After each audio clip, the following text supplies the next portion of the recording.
Okay. So I have a few things that I want to talk about, and I'll talk about those in a second. But mostly what I want to do with the 30 minutes or so for the presentation, I'm going to set myself a timer so I make sure I stay on track. But mostly what I want to do is kind of show kind of what's possible with foodscaping. So it's going to be a lot of photos. If it were a different time of year, and it weren't so cold out today, I'm sure all you noticed how cold it was today. We'd maybe walk around our front yard so you can see. But all the photos in that we'll see that I'll share today are from our front yard or through our volunteer foodscaping program, some of the actual builds that we've done. So we'll get to all that in a minute. But as Nick said, I'm co-founder of Foodscaping Utah. I'm also an associate professor at Weber State and a proud USU Master Gardener as well. That's kind of what got me interested in the idea of volunteering in a volunteer organization. So I'll talk more about what Foodscaping Utah is at the end, but it's a completely volunteer-run nonprofit. All right, so here's kind of our outline. We're doing the introduction right now, and then we're going to do what's called a chat waterfall on the next slide. And then I want to talk a little bit about kind of background, and I won't dwell on the negative too much, but on the current state of food and landscaping, at least from my perspective. But then I want to offer foodscaping as a way that we can really transform landscapes, prioritizing food, healthy food, and for our own health, and then also to save water, improve air quality, so for environmental reasons, but then to transform our communities. And we've actually seen that it's possible. It's not the easiest thing to change these kinds of things, but I'll give you our tips anyway. And then we'll wrap up with what's Foodscaping Utah and foodscaping as sustainable living. But to kind of break the ice and get everybody warmed up, let me see if I can pull up my chat. Give me 1 second. Let's do a chat waterfall. And if you've never done one of these on Zoom, I think it was an idea invented during the pandemic, of course, when we had to do a lot of things on Zoom. But the way it works is I will ask, I have a question here that's what's your favorite vegetable? I have 3 questions, but we'll start with what's your favorite vegetable? So then I want everybody who's here to think about what their favorite vegetable is, and then I'll count to 3, and you just all at the same time hit enter in the chat. So I'm typing in mine. I'll wait for just a second. Everybody type their favorite vegetable. Are we ready? Okay, 1, 2, 3. Cool. Lots of tomatoes, lots of carrots, leafy greens, asparagus, cabbage, garlic, peas, snap peas, eggplant, nice, Brussels sprouts. Brussels sprouts are great. I love them, but they're divisive in my house. You know, they have that reputation. Zucchini, asparagus, tomato, beet, Cherokee tomatoes, Cherokee purple tomato. Wonderful. Even a specific variety, beets. Okay, cool. Thanks. So to kind of set the stage, cucumber, we got some more coming in. To kind of set the stage, try to remember, you know, you'll have to kind of bear with me, but try to remember a time when you had your favorite vegetable that it was particularly good, particularly delicious. It was its full Cherokee purple tomato-ness, or if it was its full, the best cucumber or pea that you've ever had. Where was it grown? So type that in, but don't hit enter yet, unless you already did. That's okay. Yep. All right. Ready? So 1, 2, 3. Home, grown organically, my yard, my garden, our research and farm demonstration, says Nick. Great. Young child, straight out of dad's garden. And, you know, a lot of times the best time is associated with a particular memory, right? Or a family member or some kind of experience. And it's amazing how many, okay, Nancy. Nancy said grocery store. She's playing devil's advocate. I like it. Backyard in Lehigh, backyard, dad's garden, asparagus. Okay, so I'm sure you knew that I set that up for a reason, to have the effect of most of the time it's grown right where we live, right? And vegetables are obviously I'm preaching to the choir here. You know this better than anybody, but vegetables are particularly best when they're fresh and they're grown right where you are, right? Let's see. Let's skip the last one. You can just imagine where or how your least favorite vegetable was grown, and then let's talk about eating habits. And like I said, I don't want to dwell on the negative, but I thought maybe we could just, oh, here, let me pull this up. I did that so I could see the chat. There we go. But, I think sometimes, numbers only tell part of the story. So I don't want to base everything on numbers, but just so that we can, I think sometimes they paint a little bit clearer picture. So these are some numbers I looked up today.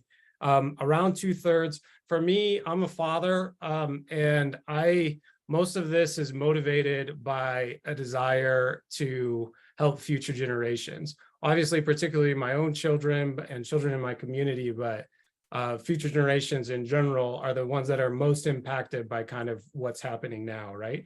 And 2/3 of calories consumed by children come from ultra processed foods, which has been moving up.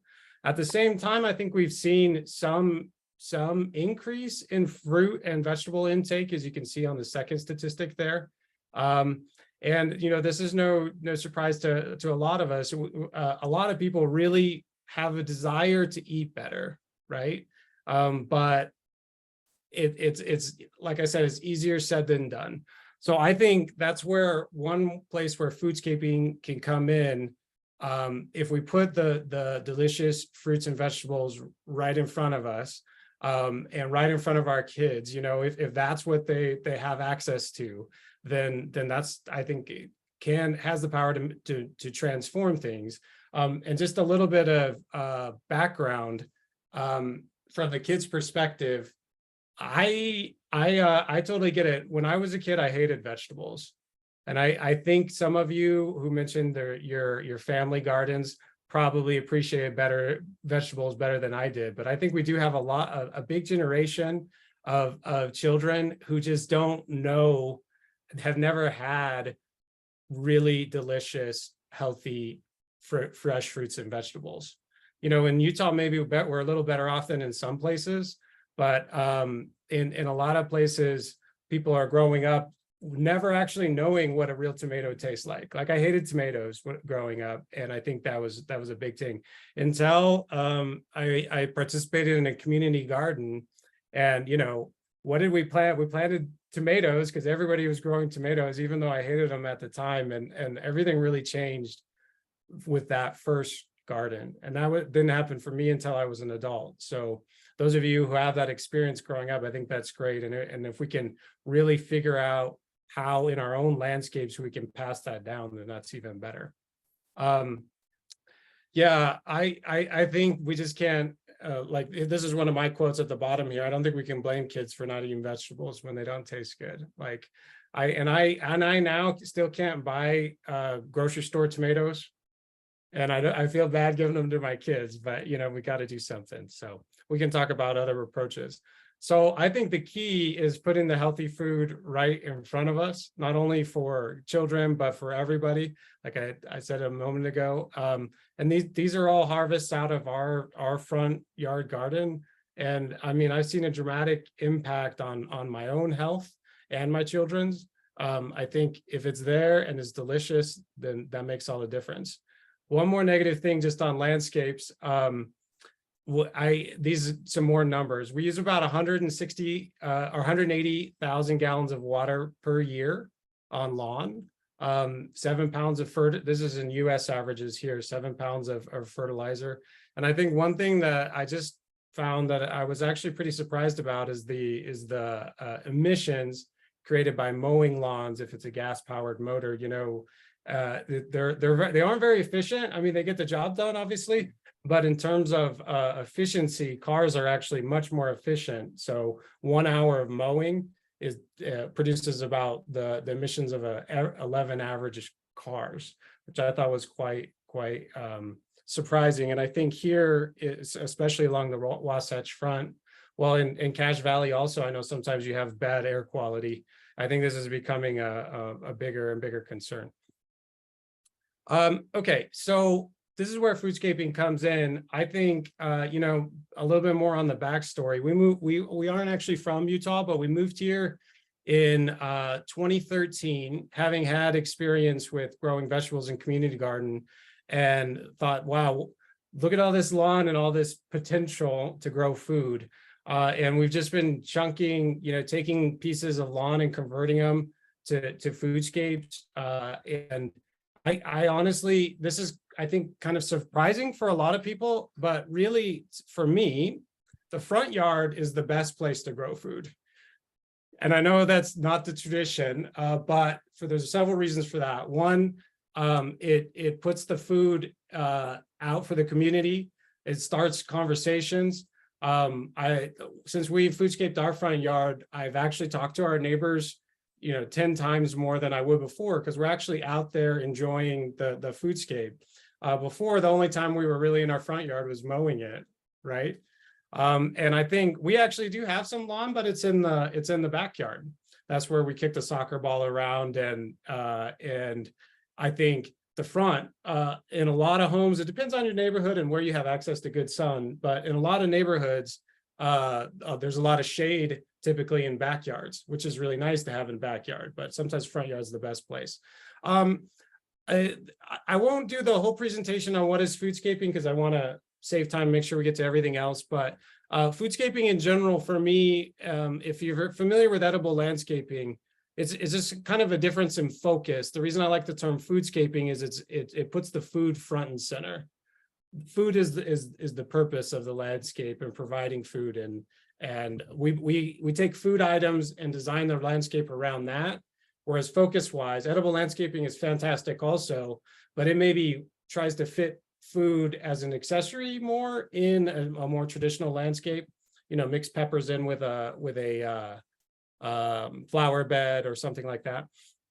Okay, so what is foodscaping? Then it's transforming landscapes to grow healthy food, but it's not forgetting about beauty and aesthetics and design. And if you're curious on our approach to design, you can, on our YouTube channel, you can look at one of the videos is called "What is Foodscaping?" But I'll just give you, you know, a bunch of photos here, and if you have questions at the end, I'm more than happy to answer questions. We also think it's surprising. We got the question a lot: how much food do you actually grow? So it was 2020, which maybe was the best year for our production. We decided that we're going to just weigh it all so we can really answer that question. And in 2020, we grew over 1,200 pounds of food. And I guess what I'm trying to say is that's way more fruits and vegetables than a family of four can consume. And we've done a lot of preserving, but we also donate a lot. We give a lot away, but you don't have to have even a quarter acre to grow enough fruits and vegetables to really make a huge difference. And I think that's an important factor. So let's just go through some photos real quick. I think foodscaping puts flowers in with vegetables and with fruit. Raised beds make things easier for home gardeners. We could talk about that later more. We also like to think about features. So I know, I'm sure a lot of you have used cattle panels as arches. This is a squash arbor. It actually has pie pumpkins on it. There they are. And then things like grapes are ornamental and then also provide a lot of food. This is an arbor. Espalier fruit trees are I think, an excellent way to create a barrier as well as to grow fruit. And as far as harvest and management goes, Espalier are always our favorite to prune, harvest, and do any kind of pest management, because the fruit's all right there. So, you know, like in our neighborhood, and I'm sure many of yours, there's always a lot of apple trees that are 40 feet tall, right? And then pest management and harvest become a real challenge. Here's another shot with Espalier. Don't forget the flowers in your landscape design, foodscaping design. Okay, so we'll slow down a little bit. I'm going pretty fast. So foodscaping for health, I think it all starts with the flavor and the nutrition. You know, our food system don't have the statistics, but there's and I know all of you know this, but I think this is where local food can have such an impact, even if it's not foodscaping, if it's local food in any way.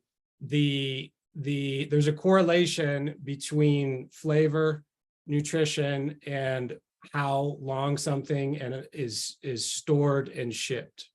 And honestly, our vegetables are some of the worst cases, and I think some of you know this, but beyond just the food, the flavor, I think working in a home garden, and I know, again, all of you know this, but it's an incredible stress relief. It's a source of exercise. So for me, it becomes the therapist and the gym at the same time.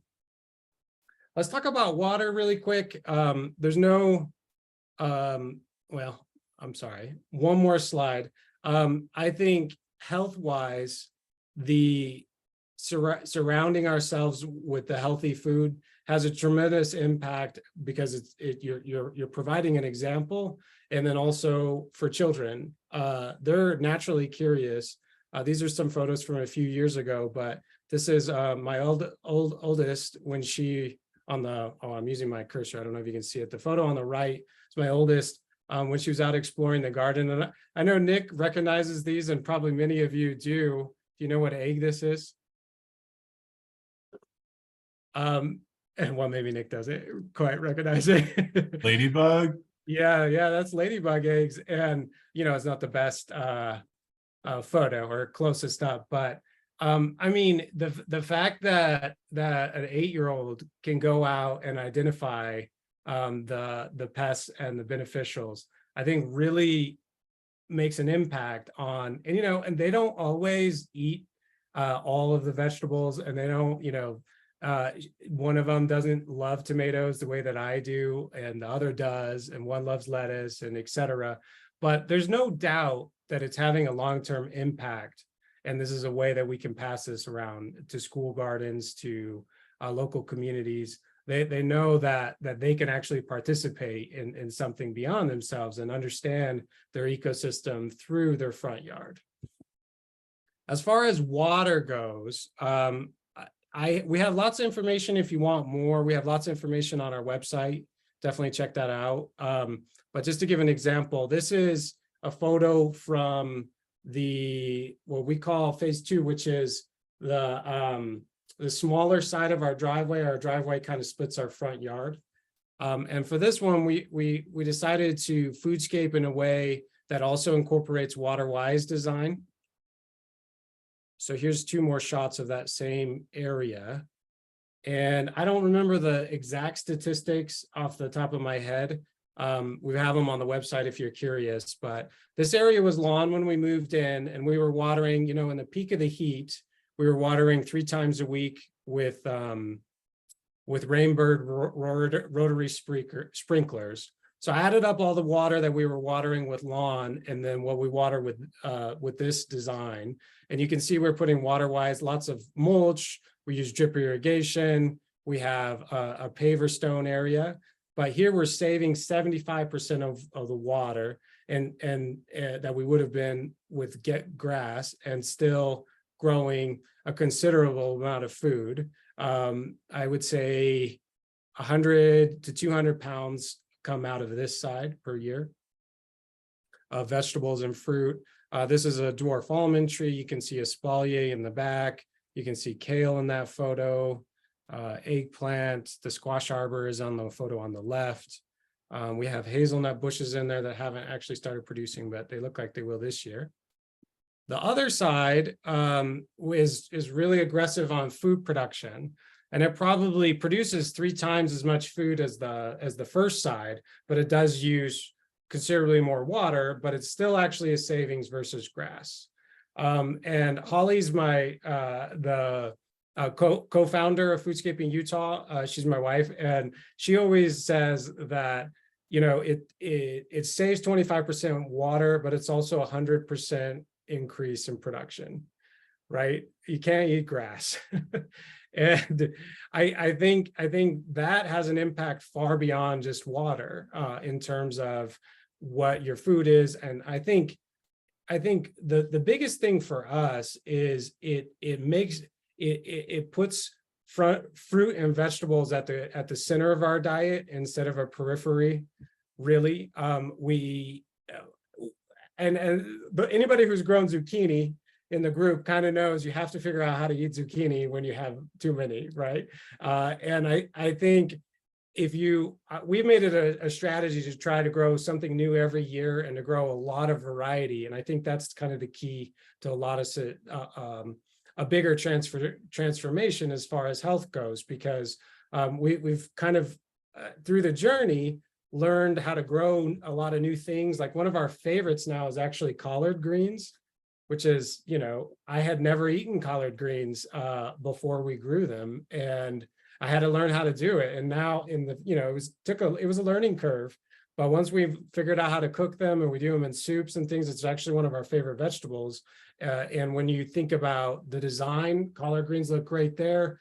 Plus, they tolerate the heat better than most leafy greens, I would say. So by converting a larger space to food production, it kind of forces you to think about all those things. So here's a link to, there's a video tour that talks about the numbers for the water that you can see on the website if you want to. Okay, so foodscaping, we've already covered, transforms our landscapes.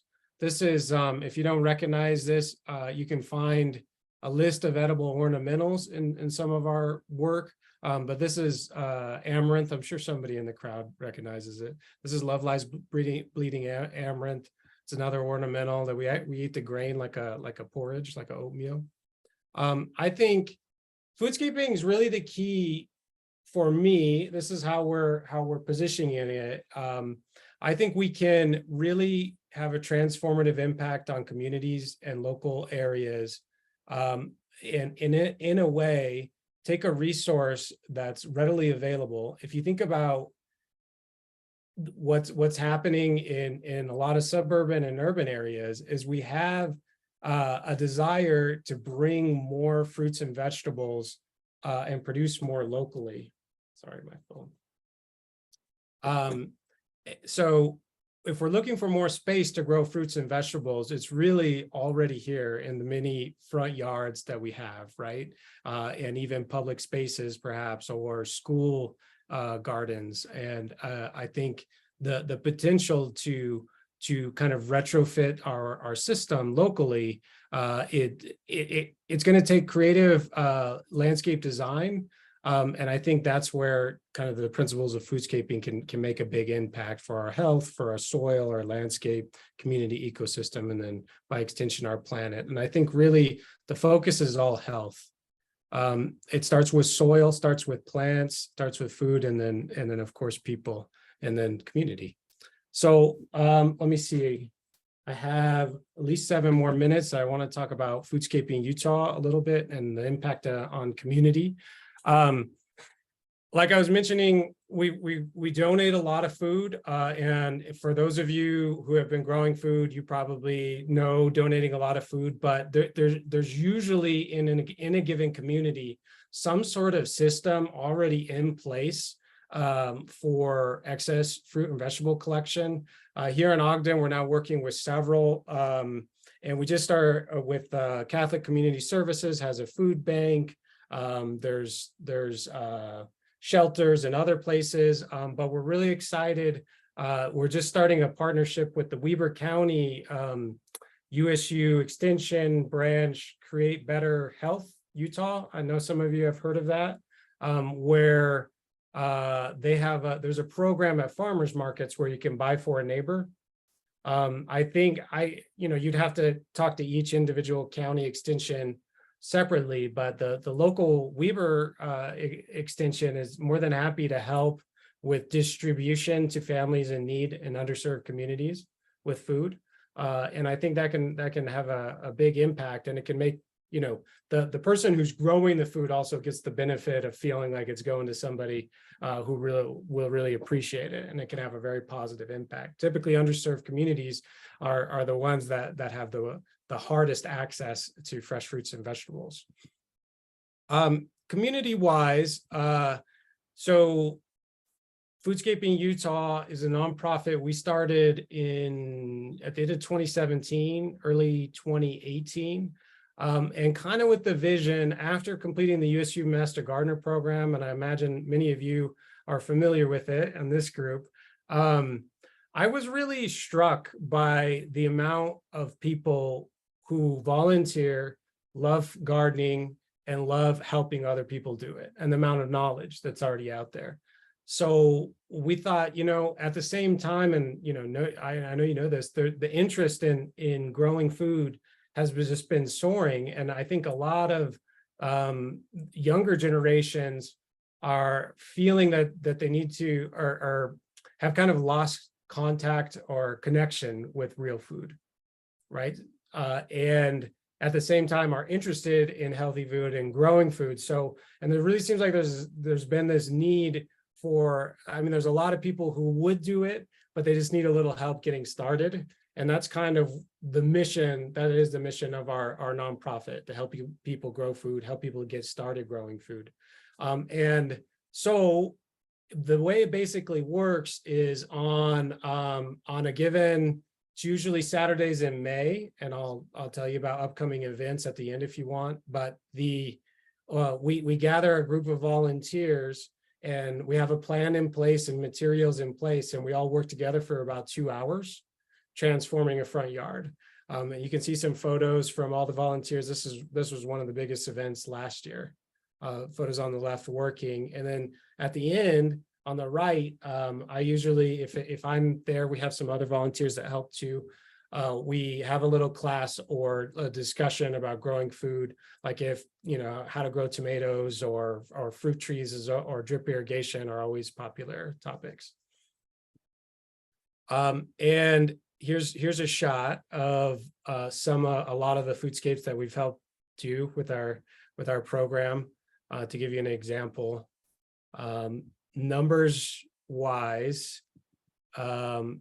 we're so far we've done 23 front yard foodscapes, most of them in Ogden, a few of them in surrounding communities in Weber County, one in Davis County, and we've done 2 school gardens. I think school gardens are a topic that people are really passionate about. And we really need healthy food in school gardens.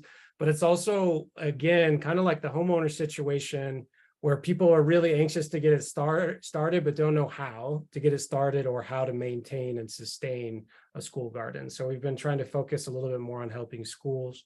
As far as upcoming events, we have